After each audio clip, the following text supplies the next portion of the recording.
Hello friends, bienvenidos. My name is Jen, aka Jen Colo on social media. Your local witchy friend and intuitive guide through the occult. As always, my lovely husband and co-host is David, aka Premier Pools on social media. Hi everyone. On today's episode, Jen explains Aquarius season. Welcome to the show. Grab a chair, make yourself at home. Jen's got stories to share. You'll never feel alone. It's been a minute since we've been in the studio. It feels so good to be back. This new year has really been a new year, huh? I don't know if y'all can tell. Our background is a little bit different. We are recording from a room over from our old studio. So we had a really good opportunity and we took it and now we're here. So you might see, I want to kind of put up one of those like signs that says pardon our dust as we get settled in. But yeah, it kind of looks the same from y'all's end, but it looks way different from our end. So we are really, really excited to be here and have such a great opportunity. We have a more private space, and for Jen's consultations, her consultation area is coming along beautifully. So if you do want to get a reading or even talk to me, we have a nice consultation area. Yes, David is also available. Everybody books with me. What about David? No. But on a serious note, if you haven't been keeping up with our social media or our Patreon, totally fine. We're not the center of the universe. But I have been in the hospital. I've been having some sudden, unexpected medical issues, and I will actually need surgery pretty soon. So we cannot guarantee, a drop every Wednesday or for our Patreons every Saturday, just while my health is recovering. We know what it is. It's serious, but it's like not that serious. I'll be fine. It's manageable. Yes. Yeah. I know the recovery timeline, just what's up in the air is when am I going to get surgery? And am I going to have another hospitalization between now and my surgery? Hopefully I could get surgery sooner rather than later just to take care of it. But just thank you for your patience while we go through this. Basically, bear with us. We will try to get back on a regular schedule. But yeah, I mean, life happens. And I honestly think it's a really good example of having that new beginning that we've been talking about for 2025. 2025, from all our kind of more recent previous episodes, we were talking about it's really of a self year, and it's showing. You might not want it, but it's definitely happening. So that's been an interesting new year, basically. But we will try to be more consistent once we're back on schedule. And again, that doesn't mean we're not going to release. If we have the time and we can, we will release. But I'm thinking like mid to like late February, we'll be like really back on track. I hope so. I'll get some more news tomorrow. I'm meeting with my surgeon tomorrow for y'all tomorrow. So we're recording Monday and we're going to drop Wednesday. So tomorrow's actually yesterday. Yes. It's funny when you record ahead of time. But a little bit. Yeah. Yeah. And then for this week's Unhinged, we will release an Unhinged, and tune in for that one if you want to know a little bit more of what's going on with Genesis and kind of our thoughts on everything. If you're not a member yet, you can join our Patreon for as little as $4, and that'll get you access to all those exclusive episodes that we kind of drop hints on during our main episodes. Yeah, but I'm still available for virtual consultations. My in-person consultations will be pretty limited depending on how I'm feeling, how I'm doing.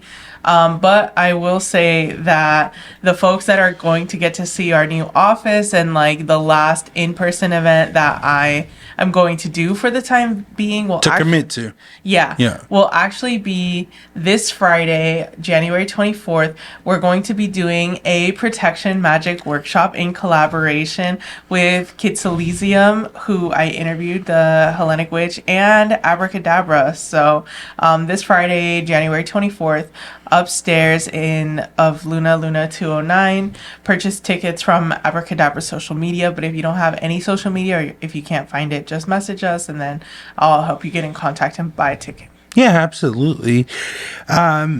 You know what we keep forgetting, but I'm going to give us a pass. We keep forgetting to add the questions. Now we technically have questions from last year, so we will get to all your questions. There is only one question and I know what it is. Oh, really? Yes. Are you sure? Yes. Okay. I have it for the end. I think you're wrong, but that's Okay. fine. All right. Okay, so I think it is appropriate that we're kind of coming back on one of our more consistent subjects, which is the The Zodiac. signs. I was going to say the horoscopes, but you've never really referred to them as the horoscopes, have you? Horoscope is like a whole forecast of like, it's not the right word. Like you're talking about the zodiac sign or the Yeah. astrological sign. A horoscope is like, this is what's going to happen for this sign. Yeah. So for this time, we're doing Aquarius, which is kind of the beginning of the year. But for us, it's about halfway through these types of episodes. So let's get into it. This is a good one to come back to. Yeah, Aquarius is a fixed air sign. A lot of people think it's a water sign. Because of the name? Because of the name. But it has aqua in its name because it means the water bearer.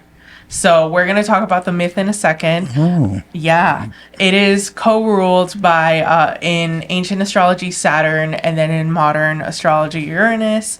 But yes, the water bearer. So the mythology is there was like a beautiful young shepherd boy, and Zeus was like, I want a piece of that. So Really? yeah, Okay. Zeus was like, you're hot. And so Zeus sent an eagle and basically abducted this hot little shepherd boy. Or Little shepherd twink. Yeah, little shepherd twink. I wanted to say that, but I was like, I don't know if I should. Well, why not? But basically was like, you're mine now, and you're gonna live up here with royalty, and I'm going to give you a prestigious position of the water bearer. So sugar daddy twink, basically. Yeah, basically that. Or sugar dynamic. baby twink. Yeah. Yeah. So, basically, gave the vessel and then is pouring the water, a prestigious position. And eventually, I've seen two versions. One is like Zeus is like, I'm tired of you. And the other one is like Zeus is like, I don't want to let you go. Eventually becomes the Aquarius constellation. Zeus goes, yeet, and then becomes a constellation and is pouring the water into the mouth of the fish, which is one of the Pisces constellations. Oh, okay. So Aquarius and Pisces are kind of related. Well, they're in order. So after Aquarius season is Pisces. Oh, it's Pisces. Okay. Excellent. Yeah. So it's yeah. an air sign. It's been a while since we've done some of these, and honestly, I don't retain too much astrological knowledge. I think we should do like a quiz and be like, how much have you actually retained? Because I do forget a lot of it. So Aquarius is a fixed air sign, and it's interesting because if you want to think about it this way, he pours the water but doesn't get his hands wet. Got it. Yeah. Yeah. So is using sort of like gravity air to pour the water down. And if you look at like the, I suppose, logic of like why were these myths created, January is usually the start of the rainy season. So it's like Aquarius is bringing the rain. Got it. Okay. That makes sense. And it's a fixed sign. Yes. Yeah. It's a fixed sign, just like Taurus, Leo, and Scorpio. Awesome. All right. Well, tell us about Aquarius. What are they? What are their characteristics? Should we like them? Should we not like them? Yeah, so they are more likely to get along with other air and fire signs, but especially would get along with Gemini, Libra, and Leo. So, Oh. have you ever met an Aquarius? Yeah. I have my cousin's an Aquarius, I'm pretty sure. Okay. Yeah, his birthday's on the 13th of January. Oh, that's Capricorn. Oh, that's Capricorn. yeah. Yeah. Oh, because we're just starting Aquarius. Yeah. Oh, never mind. So Aquarius got season it. Yes, begins yes. on the 20th, which is when we're filming this. Yes. Yeah. Oh, okay. Oh, let me see. Do I know any Aquariuses? I don't know too many because I feel like people who are born in the new year or like Christmas times, it stands out a little bit more because Yeah. I'm like, oh, cool. Like your birthday's like at the beginning of the year. So that's why I always remember my cousin's birthday. But I feel like if I knew other January birthdays or like late January, I would remember. So I can't really think about it. But okay. What does it go into? February what? It's like mid-January to mid-February. All the signs are around like the 20, 21, 22. Okay, so so when does it end? Around like February 2021. Then I do know one. Okay. Yeah, my childhood best friend is one.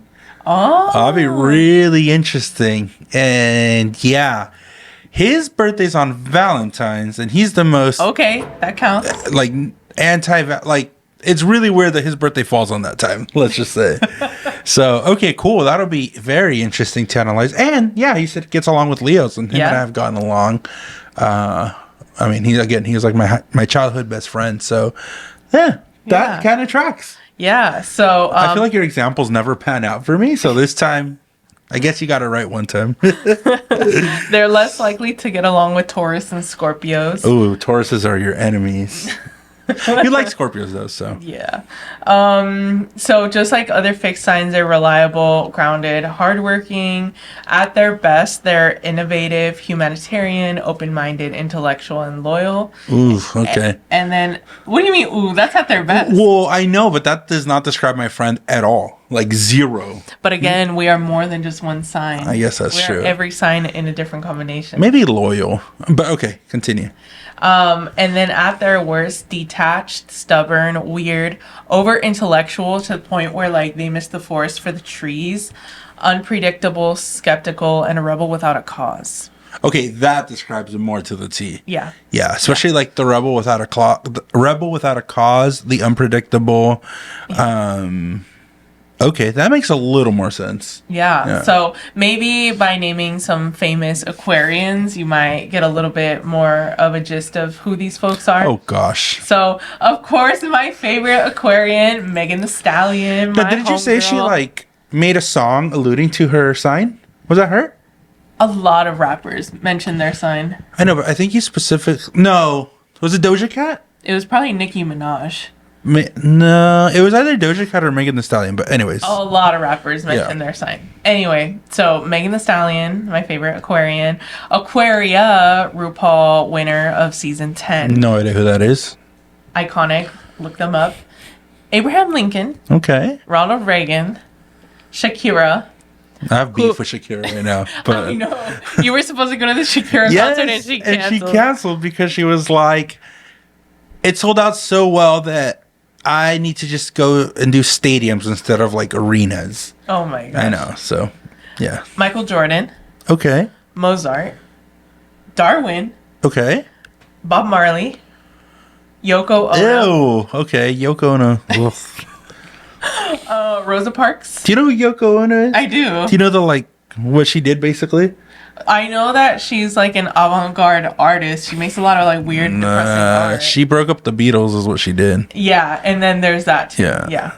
Rosa Parks. Okay. Kristen Dior. Okay. Oprah. Harry Styles. Susan B. Anthony. And Dr. Dre. That's an interesting cohort. I know these last couple, we've tried to see like the through lines. I don't really see one. I think that they are all very like independent and they're trailblazers because they had a different way of thinking. So with Darwin, it was like the concept of evolution. Rosa Parks really was instrumental in challenging like for racial and civil rights. Abraham Lincoln freed the slaves. I know that there was like it was a means to an end. He didn't really care about the slaves, but he still did it. Shakira, I think she was but wasn't she one of the first like Middle Eastern Latin artists like to be multicultural like that? Like crossover hit? Yeah, kinda. She ain't that special. I think I'm just mad at her. You're just mad at her. Also, I feel like some of her music was like very different. She wasn't like girly pop. She's very like her voice was very unique. I don't think I think even like her music teacher was like, you're never gonna make it. Like your voice is not a good voice. So okay, I'll give you that.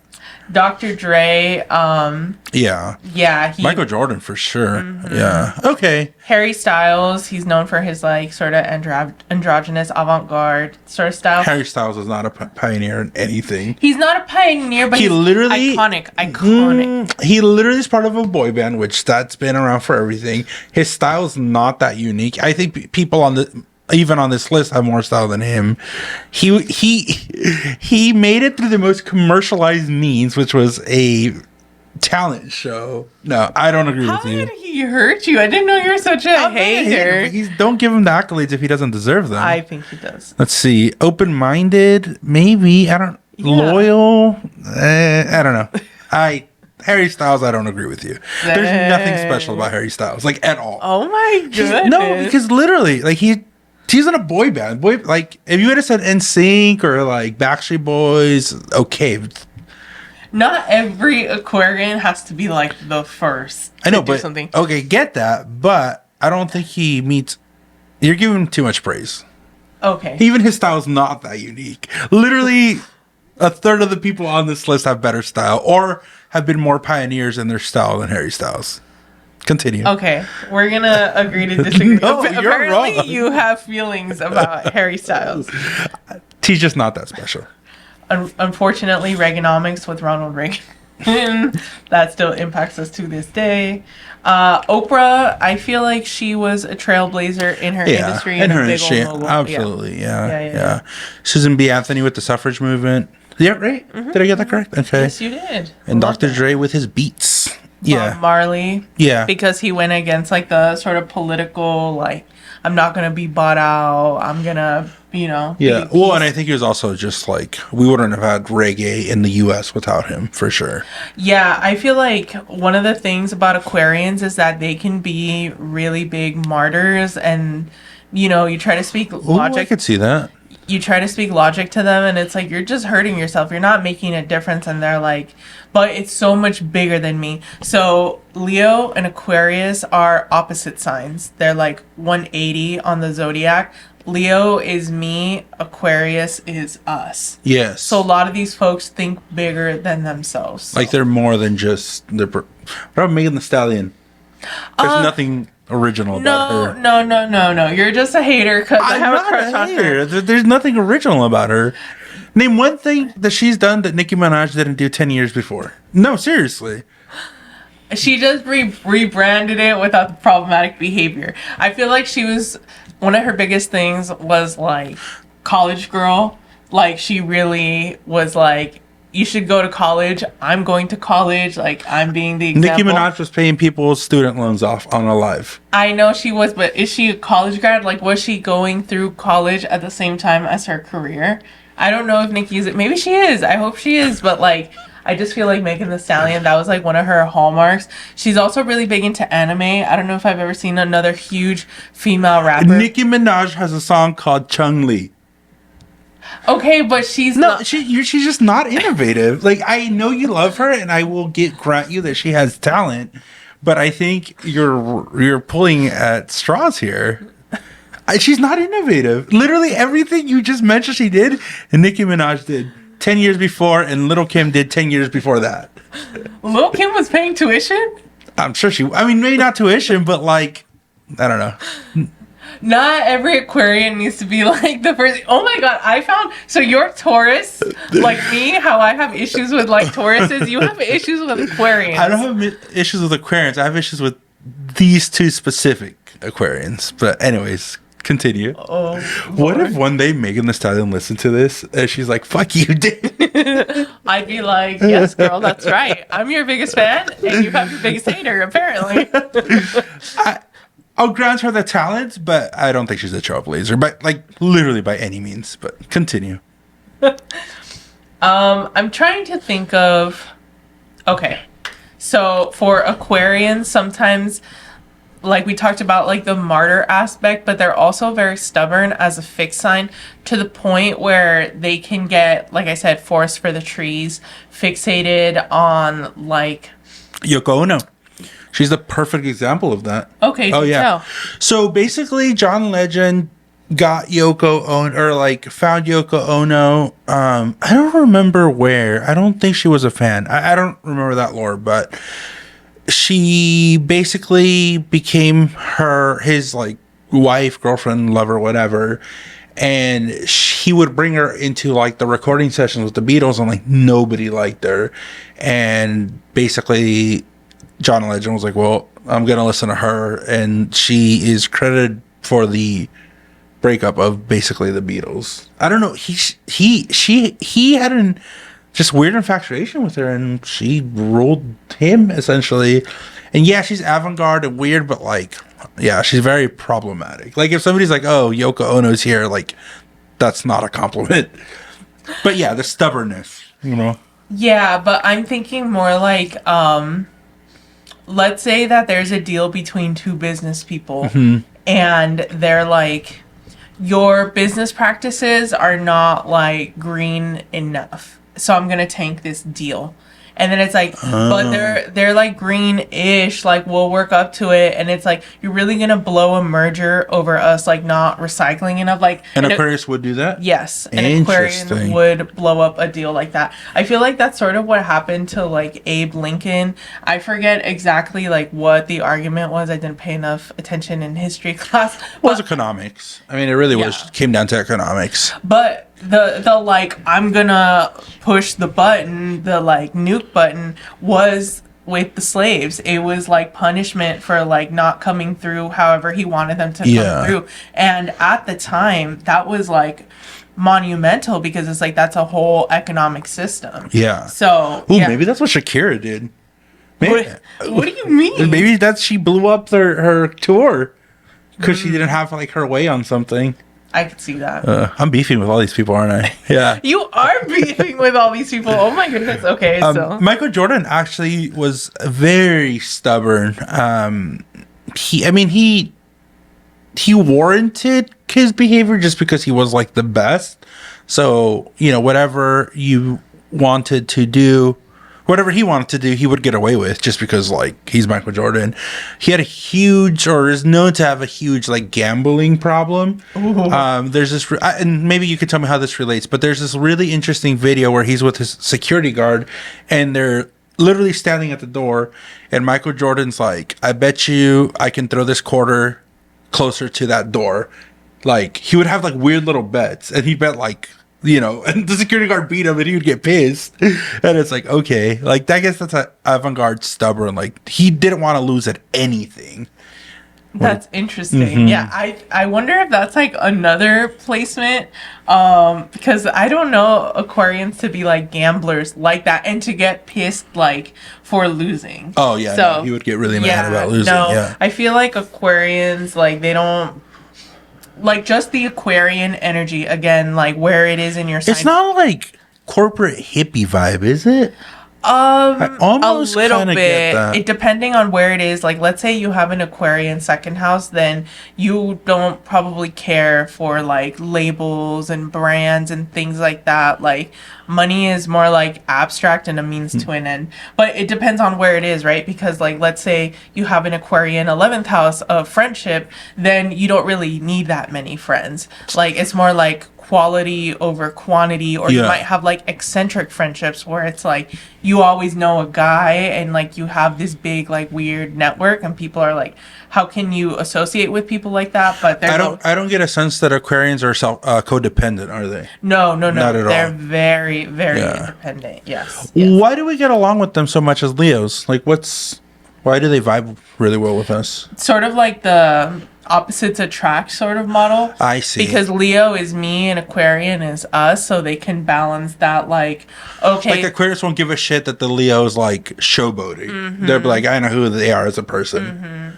Got it. And they don't get caught up in all the like, Yeah, like, exactly. if a Leo is peacocking, the Aquarius will be like, okay. Yeah. They're just colors. Yeah. Interesting. Okay. Exactly. Cool. Yeah. So I really like Aquarian energy because they're the dreamers. Like, for better or worse, like Yoko Ono, I'm sure, was like, I have best intentions at heart, and then like did some fucked up shit. Yeah. And they were also supposedly huge humanitarians, but also I think I don't know the lore too much, but there was also controversy within that. Like, there was this really not funny, but this very ironic or hypocritical picture of them holding up like protest signs talking about like the wage disparity, kind of, but they did it in a hotel as their like maid was there cleaning up for them. So just, kind of weird hypocrisies. Yeah, even like Ronald Reagan, people are split, love him or hate him, but like he felt like he was doing something good. Like, he genuinely believed. Well, yeah, because now there's celebrities who run for office, but I think he was like the first one. He was like a movie star. Yeah. And he's like, I just need to do more than be a movie star, because he could have just been chilling. Yeah. So with Ronald Reagan, again, he had nothing to really. He could have just chilled for the rest of his life. So let me put some things into perspective in terms of like generations. So Gen Z has a lot of generational planets, specifically Neptune in Uranus. Okay. So rebel without a cause. We also have, well, right now the sun is in Pluto because I mean, sorry, the sun is in Aquarius because Aquarius I was season. going to say, I was like, I didn't want to correct you because you're the astrologer, and I just say, I was like, wait, misspoke. No, the sun is in Aquarius, but Pluto is also in Aquarius. And this is activating a lot of Gen Z's Neptune in Aquarius energy when they were born. So that's like what they carry with them. That's what makes Gen Z Gen Z. We were talking about Red Note or Red Book, or what's that Chinese app called? Yeah, Red Note. When people thought that TikTok was going to go away forever.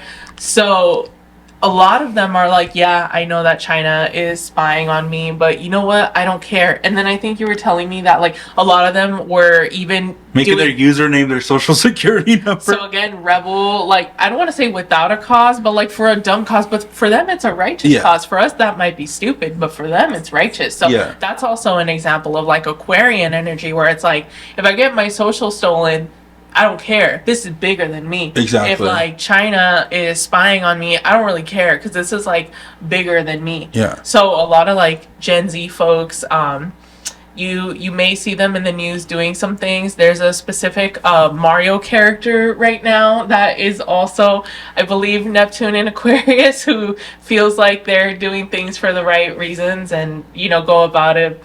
You know, love it or hate it, agree, disagree, but like they definitely made a mark in an extreme way. Yeah.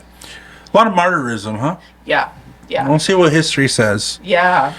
Okay, the question I always ask, who would Aquariuses be romantically compatible with? Yeah, so like I mentioned earlier, any air or fire sign, because that's a complementary like element, but especially Geminis, Libras, and Leos. And as far as a relationship, how would that work? With like disputes and stuff, are they more just like whatever, as long as things are getting done? Like what would be the relationship dynamics with being with an Aquarius? They wouldn't sweat the small stuff, but they would be hyper fixated on like a specific moral ground.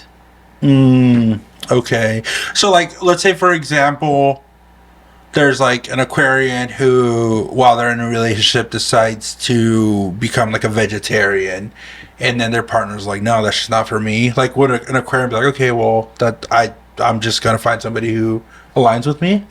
Potentially. Or like, what's an example of like them standing their ground in a relationship? Yeah, I guess for example. Or like on a moral note.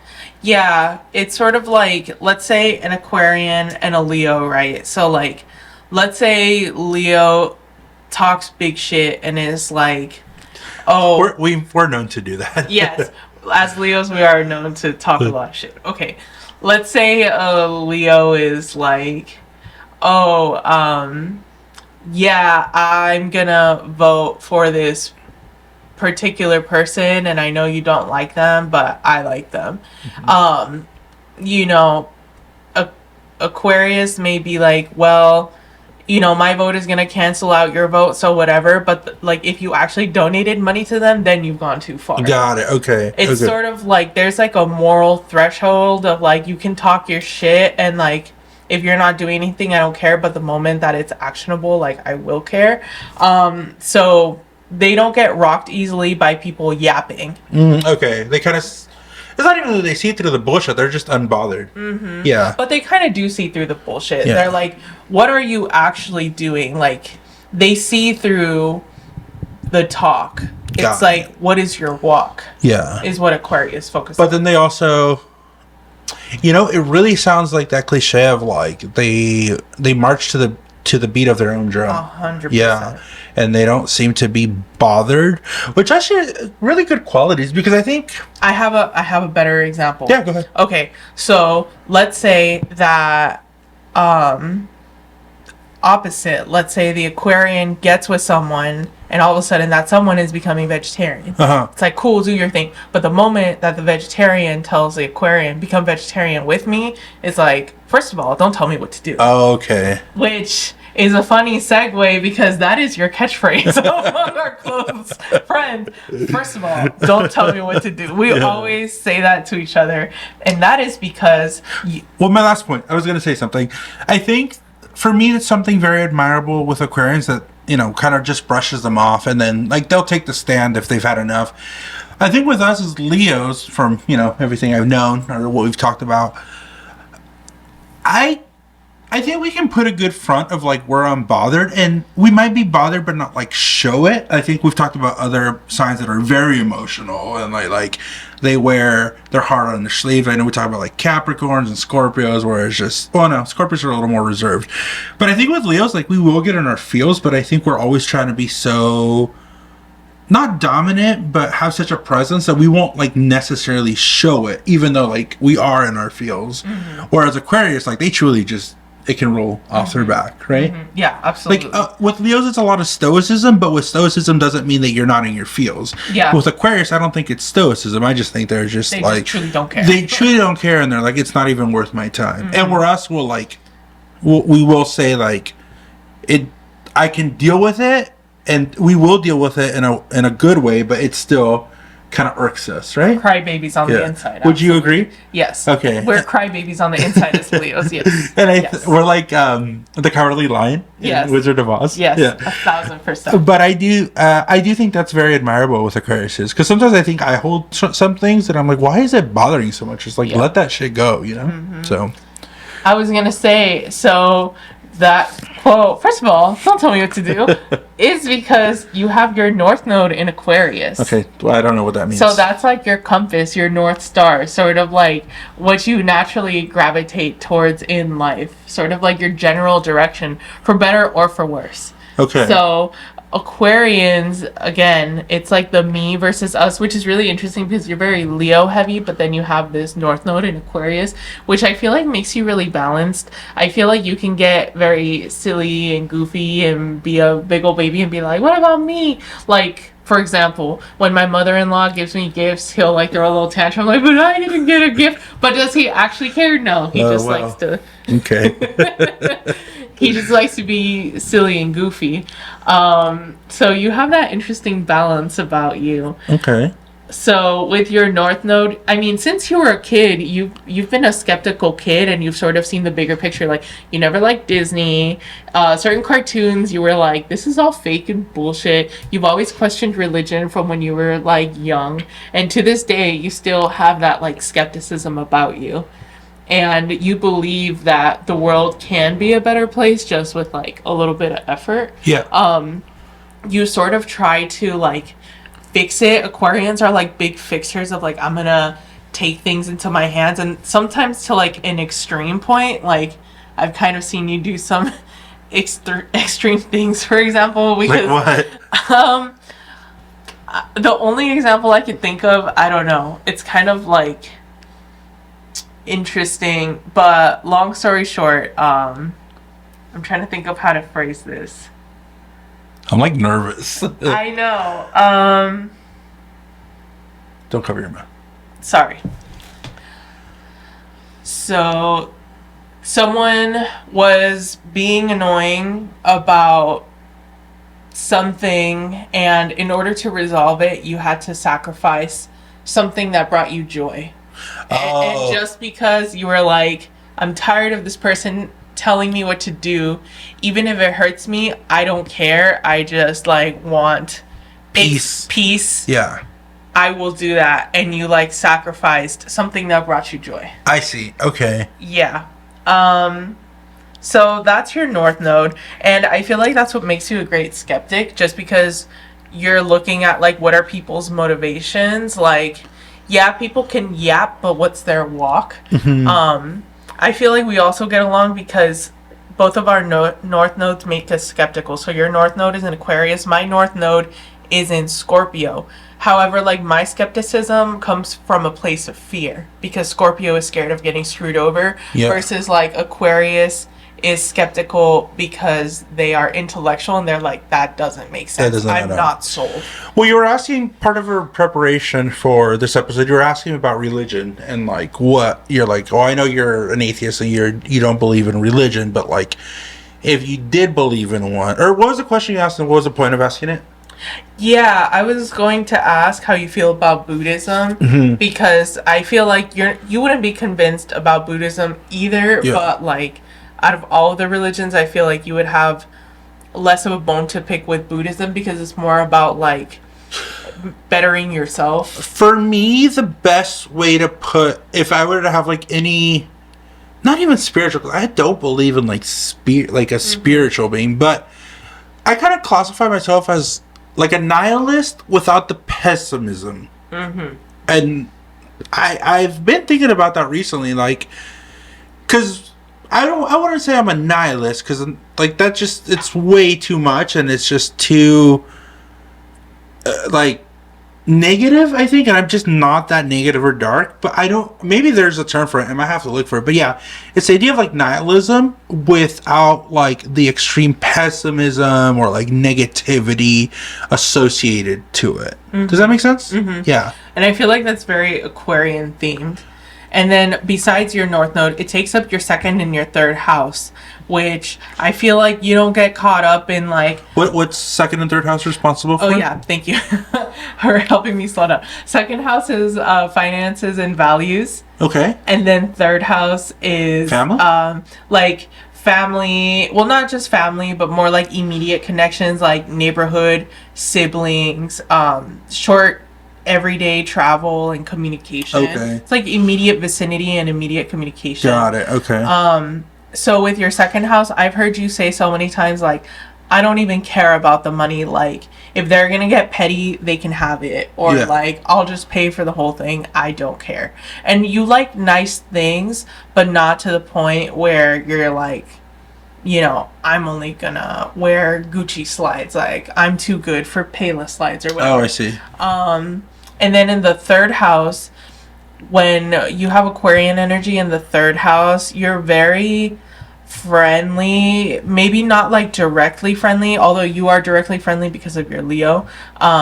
But Aquarian third houses are not always directly friendly, but you see more like the good in people, even if you're not like buddy with everybody. I see. Yeah, like benefit of the doubt. Yeah. Okay. Yeah, there are some like maybe odd characters, sort of like your childhood best friend, where you see their redeeming qualities and you see them as like human. Okay. I like that. Yeah, that makes sense. You've been like kind of hyper fixated for a while on this like unhoused neighbor in front of the what is it, Dollar General. Oh, you noticed that? And he's like, "Where's my friend? I like him a lot. I want to buy him cigarettes, but I haven't seen him in like a few weeks." Yeah, we're really close by. We might actually have to stop by. Yeah, I don't know. I really liked him because so there's this guy. I don't like talking about it too much because I don't. It's like it's not like. You and I do a lot of things that people just don't know about, like quote unquote good things. But there's this guy who's always in front of the Dollar General. And one time I just went up to him and started talking to him, and I was like, "Hey, like, do you want any food or anything?" And he's like, "Yeah." He said food for sure. And then I was like, "Do you want anything else?" And he like kind of lit up. He's like, "Well, it's like, is it too much to ask for you to get me some like supplies?" Because he did like arts and crafts, and I was like, "Yeah." I was like, "Why don't you just come in with me, get what you want, I'll pay for it." And I just thought it was really cool because shopping spree at the Dollar General. Yeah, basically. Yeah. But I mean, I think it was nice that he, even in the situation he was in, like obviously food, that's a necessity, but his priority was like, "Hey, I kind of just want to continue my craft, you know." And he was shy and embarrassed, but he like asked, you know, where I think easily could have just been like, "No, like just give me food or give me money," but he like specifically asked, because first he's like, "Can you give me like crazy glue?" And I was like, "Yeah." He's like, "But actually, like there's this very specific one that I need." So I thought that was interesting. And then I was like, I saw he like, was like smoking, and I was like, "Do you want cigarettes like too?" And he's like, "Oh yeah, for sure." So I don't know. And then I bought him stuff a couple times, and I haven't seen him. So yeah, you like very unique, eccentric individuals because you could see the good in them. Like you find these redeeming qualities, and you're like, "I like that. I like that." Even given the circumstances, you're still creating. Yeah, you still have that soul within you. So that's that like Aquarian, like holistic sort of like POV. That makes sense. Like yeah, cool. Yeah. All right, enough about me. Let's talk about you. So for me, I have a 5th house ruled by Aquarius, no planets. So that means that sort of like my pastimes are maybe a little weird. I feel like this maybe was true when I was younger. 5th house is house of hobbies? Hobbies and pleasures, yeah. Oh, okay. With pleasures could also be dating, and I will say I dated like a lot of interesting random people. If you knew me back in the day, I feel like you would agree that like my partner is very much varied. But yeah, I also feel like my hobbies were like a little bit weird. I mean, I've sort of branded myself as like this witch, but it's still very weird. I've just surrounded myself with people that don't think it's weird, but it is very weird that like this is how I spend my free time, like studying astrology and like doing all these math problems in my head and seeing like patterns in the world. I feel like I was talking about this astrologer that I really admire, and David was like, it's weird to like dedicate your life to a pseudoscience. And it's like, but if I could, I would, because I think it's dope. Yeah. Like, if I could, I would, and that's actually kind of the goal for me. So, yeah. I don't think it's weird. I just think it's interesting. We'll leave it at that. And then... Okay, I'm going to address it. The way I see it is, like, if you dedicated your life to be, like, a unicorn researcher. That's how I see it. Like, more power to you for having a passion, but... I mean, that is what it is. So yeah, I feel like we haven't said it in a while, but like the dichotomy of this podcast is so interesting. We are just not remotely close on the same page of our spirituality, if you will. And I think it works, right? We make it work, and as a couple, we're super happy with each other. But like on paper, this should not be working because I listen and I don't judge. Yes, he does. Yep. And what I really enjoy watching is your dedication to it. And that's where I was like, that's where I can't like clown on it, because like, yeah, sure, that's not for me. But Genesis studies as much as like somebody would study for their profession or like academics. Like, she takes it very, very, very seriously.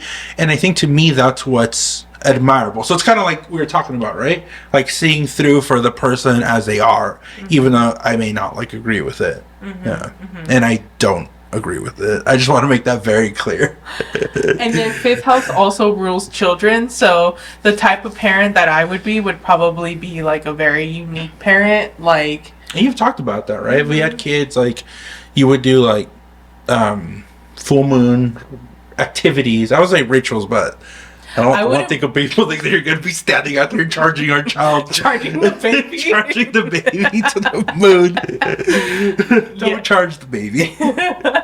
But, I mean, I wouldn't push it on them. If they inherit their dad's skepticism, they're like, fuck that. Well, I don't remember. I think we talked about it on an Unhinged. I don't remember. Anyways, you did something similar with Lucy when she was sick. We can share that story.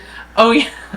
So one time Lucy was sick. And it wasn't like the urgent care was full, so I couldn't take her to urgent care. But then it wasn't like bad enough to go to the emergency room. So I was like, I don't know what to do right now. So let me pull some self-care cards for her. And I pulled a card and it was sound healing. And I was like, ain't no way my dog is asking for sound healing right now. So I shuffled again and sound healing came back out. And I was like, I guess we're doing some sound healing. So I Googled like binaural beats sound healing for digestive issues on YouTube. I was like, I bet you somebody's making a YouTube track about this, and there was. And so I played it on the TV so it could like reverberate, because she was kind of like panting and like walking in circles, just kind of like anxious and hurting. And then as soon as I played it, she took a nap. Absolute peace. She was chilling. I was like, ain't no way. Yeah. But Aquarius is, I like them. I think it's a sign I really enjoyed. I forget which one my favorite. Libras, I think I said. You said you like Virgos. Virgos, that's what it is, Virgos. But Aquarius was a fun one. So if you're an Aquarius, let us know. We gotta like see who we know. But the friend I talked about, unfortunately, the negatives make a lot more sense than the positives. But that's just life. Yeah. So the question that you're like, we have a question. It's from Mercy. It's for the Christmas episode that we ended up not filming because we were sick. Okay. But she asked if there were any Christmas traditions that we've created that are our favorites, and I would say for us that we kept the cousins Christmas tradition alive. Yeah, we have cousins Christmas, and then having a tree. A real tree. Even when we had a tiny little apartment, like we kind of made that a goal, because you and I didn't have real trees growing up, right? Mm-hmm. Yeah, and I don't know. I think it's a fun experience. So yeah. And then that's also usually around the time of our anniversary. So we have like kind of those traditions intertwined. Yeah, I would say. Yeah. Well, it's good to be back. Hopefully, the listeners weren't too distraught without hearing our voice on a weekly basis, but keep them wanting more, right? Yeah. So, again, I don't know what the surgeon's going to tell me. I don't know if I'm getting surgery in 48 hours. I don't know if it's a month from now. So, we'll keep you posted. If we drop, we drop. If we don't, thank you for your patience. But as soon as this is over and done with, we'll be fine. So. Yeah. All right, if you want to get a hold of me, if you want to do a virtual reading, or if you want to buy tickets for the Protection Magic Workshop this Friday, Instagram, TikTok, YouTube, basically all social media at Jen Kahlo and jencahlo.com. All right, everybody, thank you so much for listening and watching us, if you're watching us, and we'll see you for the next episode. Remember, the magic within you makes the world a more beautiful place. Blessed be, and signing off. Bye.